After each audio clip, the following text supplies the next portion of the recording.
I want to begin by telling you a story. Now, I've told this story before, but it's a good story, okay? And so I'll tell you the story again. And it reminds us of how we can get things completely wrong. Now, if you've heard this story before, you know, do forgive me. But like I said, it's a good story, and just enjoy it, okay? I was told that this is a true story, okay? This is a guy who he had a business trip to do. He had to take a flight somewhere. And the time came to make his journey, so he went to the airport, he checked in and got all his bags sorted out, and he allowed himself a bit of slippage time, so he had a bit of time to relax. Like most people, they like to do it in good time if you're taking a flight. And so he thought he'd get himself a coffee and some donuts. You know those little packets of donuts? You know the ones?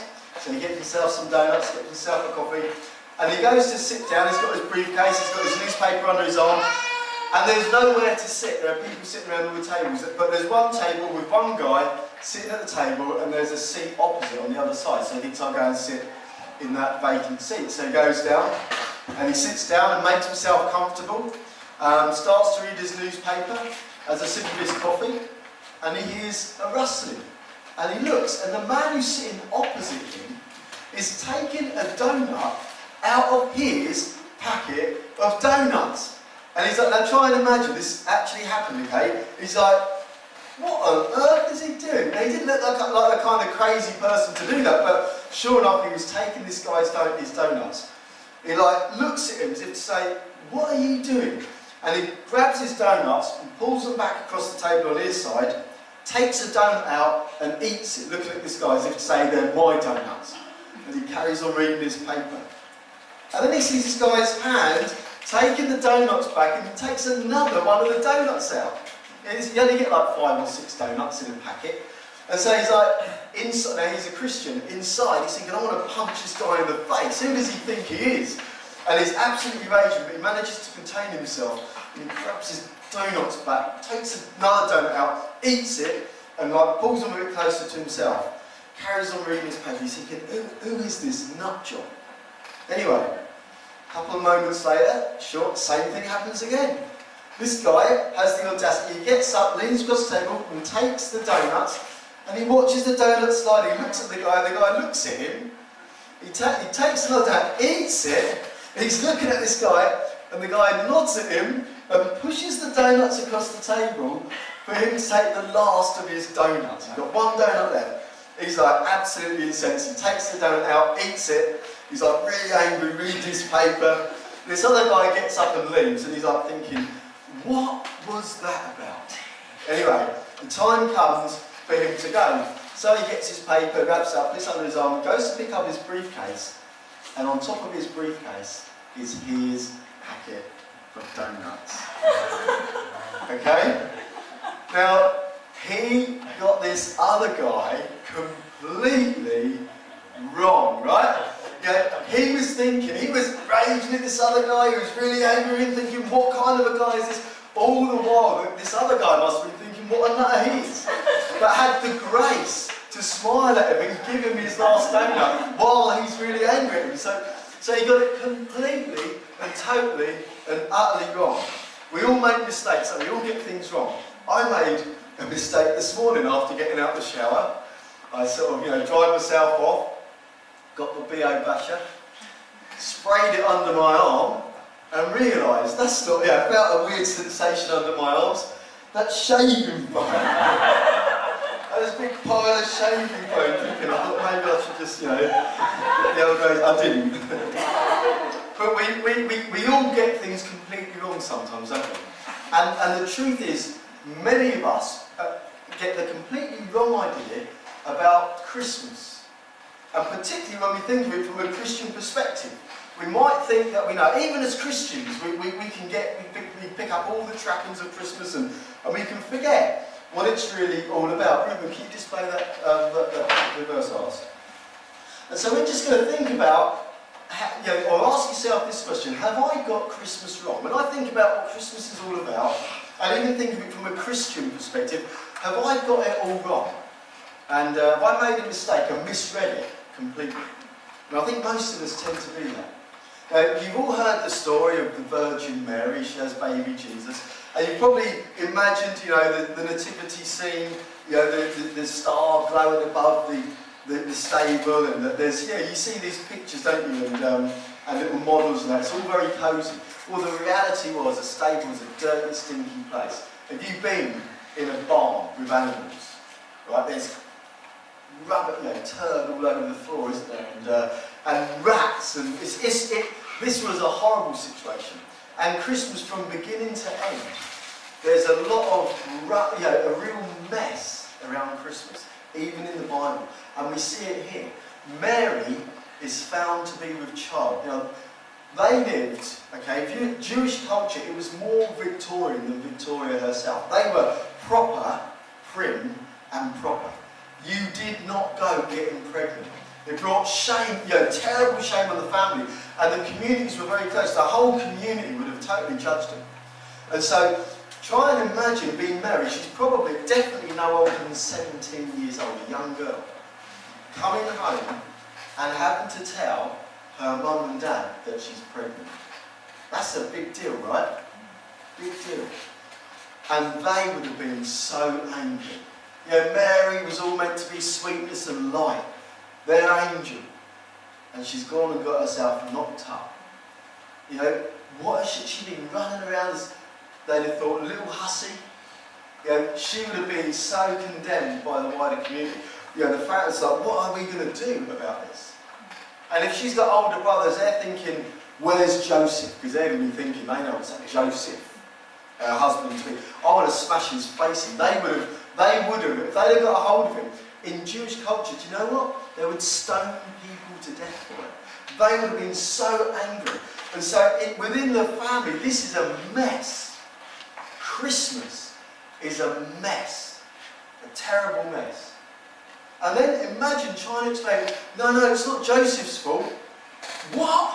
You're engaged to this guy, you've been running around some other place. No. Trying to explain that actually, no, it's God. You can imagine the response, can't you? What do you take us for? No one's going to believe. And in fact, Joseph, we read, decided, I mean, he must have been devastated, absolutely devastated. He obviously loved her. We know that he loved her because he didn't want to expose her to public shame. So she's totally dishonoured him. And he decides he's going to divorce her quietly. So now they've got a divorce going on as well. You might think, how comes they were getting divorced when they were just sort of engaged?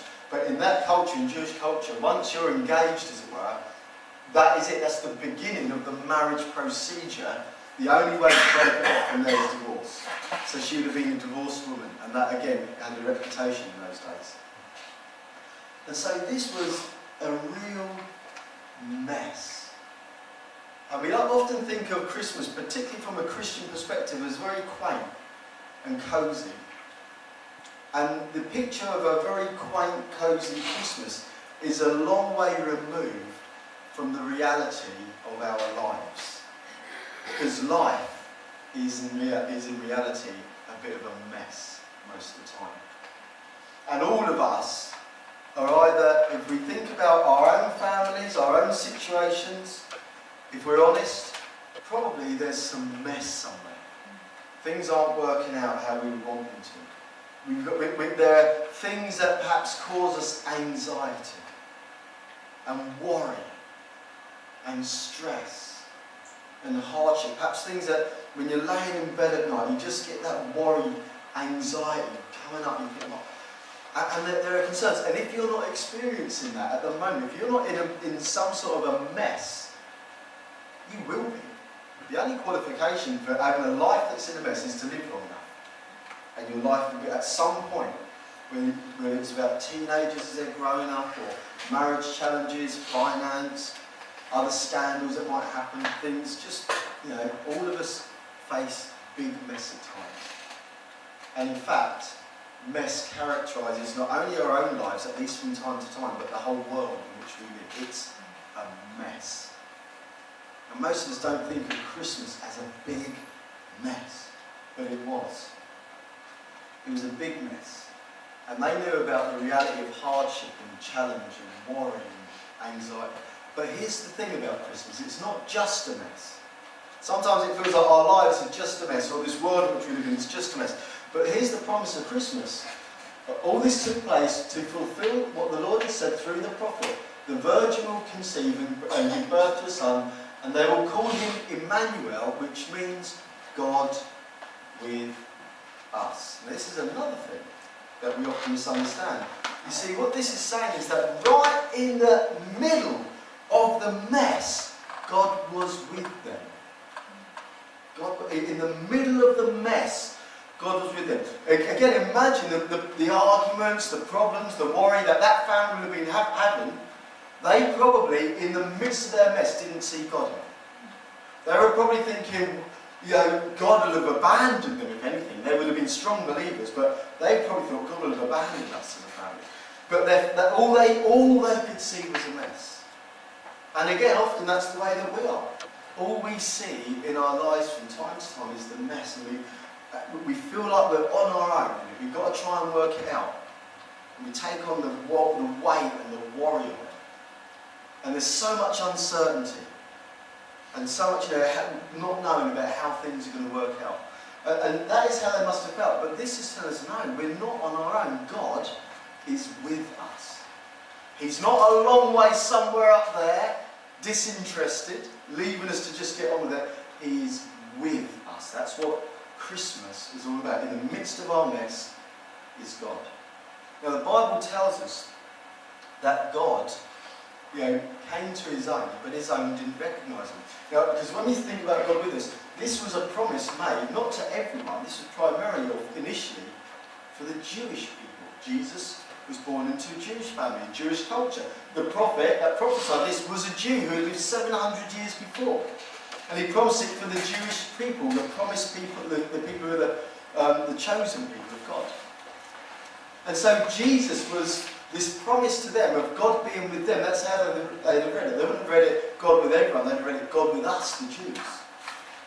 But there's something else the Bible tells us. Ruben, can you just show that other verse, the one that's got there below on its own?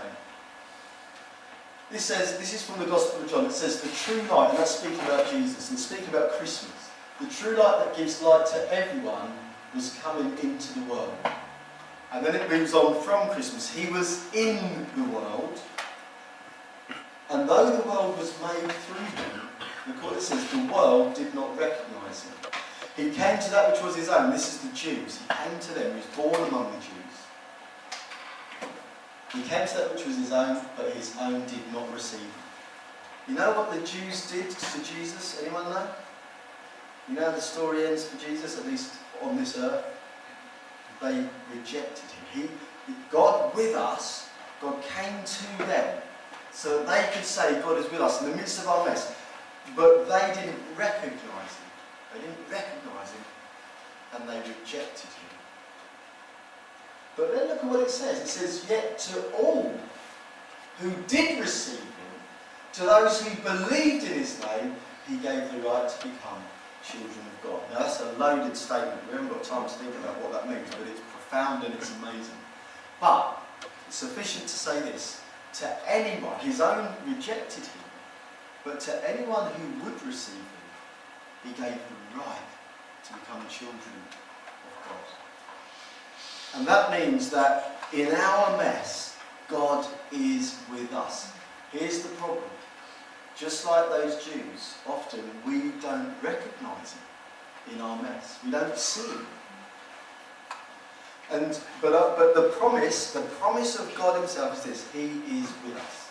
Now here's my question for all of us this morning, whether we're Christians or not Christians, but however you identify yourself, here's my question for you.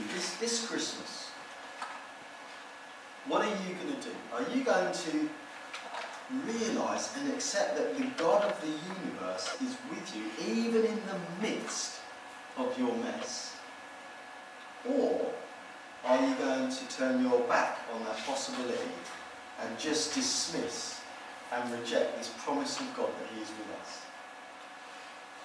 What are you going to do? Turn your back and as you walk out of this place think, well, I'm just leaving all that behind and Jesus with it? Or are you going to find God right in the middle of the mess that you're in. And God's promise is that He redeems, He sorts out messes. Wonderful promise of God. Well, that's all I've got to say to you. And just to say, if you want to find out more, there's a few things that you can do, right? Number one, we've got Christmas karaoke next week, next Saturday. There'll be another short talk which says a bit more, because you've not heard enough, really, to make any judgment about something. It's just a bit of a teaser, really. There'll be a bit more Saturday evening, and then again Sunday evening at the Carols by Candlelight. So come along, come back to those things, you'll find out a bit more. Also, we'll have some leaflets at the back, and there's a little form that you can fill out if you want to find out a bit more. Just fill out the form. And we've got some booklets which will also be at the back. Well, thank you for listening. I'm going to pray, and then if someone can tell the children, release the children. If you just tell them, give us like 2 minutes, we'll start singing as we sing. They can come a couple of hours. A couple of hours then. Mark wants to hear another long sermon.